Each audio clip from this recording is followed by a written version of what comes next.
Welcome to Deep Rock Galactic, the game that I've played far too much of to the point that I've actually started using the term rock and stone in real life situations.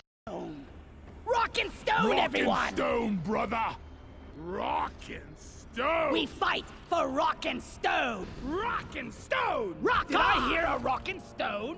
Rock and stone! Rock and stone! Rock and stone, brother! It's everyone! Rock and stone! Rock and stone! In the simplest of terms, Deep Rock Galactic is a game about dwarves in space caves infested with aliens mining for gold and stuff. When I started playing, I kind of expected it to get pretty repetitive and boring pretty quickly, but there's a lot of different game modes and varieties for your loadouts on all your different dwarves. You'll have stuff other than just mining. Sometimes you'll be helping a drill move along, or putting stuff into a drill, or like building refineries, pretty much, and doing all sorts of stuff. So there's a lot of variety, and it doesn't get boring.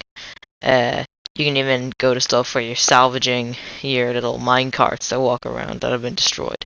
So there's a lot of variety in the stuff, and there's a lot of different areas you can go to with different dangers and stuff, which is pretty cool. So the first thing you need to know about is the classes. So first you got the gunner, who's a gunner, He's got a big minigun, and he's got this stopping power revolver. Then you got the scout, he's got a grappling hook, he's got an assault rifle, and he's got a sawn-off shotgun, which is pretty good. Then you've got the driller, who's got a flamethrower and a fast shooting pistol, I guess, and he's got big drilling arm things. Then you got engineer, who has a shotgun, a grenade launcher, and the ability to put down turrets. All the enemies are called glyphids, and they're just a bunch of different types of bugs and stuff. There's some environmental stuff, like big spiky thorns that are built all around these giant trees in one particular base, but that's just one example. But the main enemies you fight are glyphids, and the general ones are the grunts and swarmers, which will just run at you in big numbers, and they're ammo fodder. But with all the enemies, like there's ones that explode, there's ones that shoot acid, there's ones that grab you and pull you into the darkness for you never to return.